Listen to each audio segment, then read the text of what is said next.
สบายดีเนาะพี่น้องทุกคนมื้อนี้ก็เรามาจะเฮ็ดหอยกินเนาะมื้อนี้ก็ได้หอยมาอยู่ในตามห้วยเนาะเมื่อวานก็ได้ไปเก็บนี่ก็ล้างหอยเสร็จเรียบร้อยเนาะเฮาจะตีก้นเนาะให้มันออกแบบนี้เนาะเพื่อว่าตอนเฮาจะกินมันจะกินง่ายเนาะวันนี้เราเฮาจะล้างแล้วก็ถอกออกวันนี้เนาะเราก็มาจะมาไปต้มน้ำเนาะตอนนี้ไปเลยมาฮอดบอนปึ๊บมันก็มีที่เขาต้มน้ำแล้วก็ต้มน้ำแล้วก็เอาหอยถอกใส่ไปเดียวแบบง่ายเนาะเฮ็ดง่ายต่อไปที่ถ้าเรายังต้มเฮาก็ไปตำแจ่วอันนี้ข้อยก็ลืมให้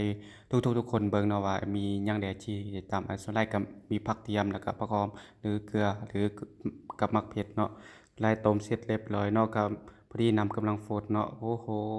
ไวโคตรไวเนาะอันนี้ก็พอดีตักแล้วเนาะสิตักใส่ถ้วยปะเนาะต่อไปจะแบบรสชาติมันคือแบบจะแซ่บเนาะเบิ่งนะครับตามสภาพของสถานการณ์น่ะนี่ก็ปิดแก๊สเนาะ ปิดแก๊สแล้วเราจะทำการทอกใส่ถ้วยก่อนเนาะอันนี้แบบสามซ่ายากกว่าก็เลยเอาไปอันนี้ไว้จะตักเอาเนาะตักเอาแบบมันจะยากนิดนึงเลยไปถอกเอาใส่ถ้วยไปเดียวเนาะถอกเสร็จเรียบร้อยเนาะอันนี้กำลังจะมาเฮ็ดแบบคั่วกินเนาะอันนี้ก็กำลัง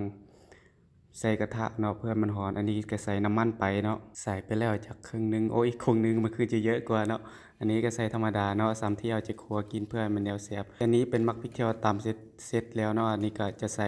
ไปเนาะรสชาติจะมีผักเทียมผักหอมแล้วเกลือบ่มีหยังหลายเนาะกินแบบบ้านๆเนาะต่อไปเอามักเผ็ดที่เราตำเสร็จแล้วเข้าไปในหม้อนะครับเพราะรู้สึกว่ามันหอมขึ้นเนาะเพราะว่าเป็นผักเทียมเพราะว่าใส่ได้ถึงความร้อนมันจะขึ้นแบบหอมๆเลยอันนี้ต่อไปเราจะเอาหอยใส่ไปเลยแบบนี้โอ้โหรสชาติคือแบบหอมเลยขนาด ได้เฮ็ดไปแล้วก็รู้สึกว่ามันหอมขึ้นมาเลยแบบรู้สึกว่าเป็นรสชาติที่แซ่บหลายเนาะอันนี้เนาะประมาณนี้เนาะอันนี้ต่อไปเราจะไปเบิ่งนำกันอีกต่อไปอันนี้กำลังคั่วๆเพื่อจะให้รสชาติของมันจะเข้าถึงอันหอยเนาะเพราะว่าหอยจะเป็นหอยเลือดเข้าไปในปากของหอยเนาะประมาณนั้นอันนี้ก็ออกหน้าออกตาใส่อันน้ำปลาจีนเนาะแรกๆก็ใส่น้อยหนึงเนาะเพื่อว่าเพื่อให้มันนัว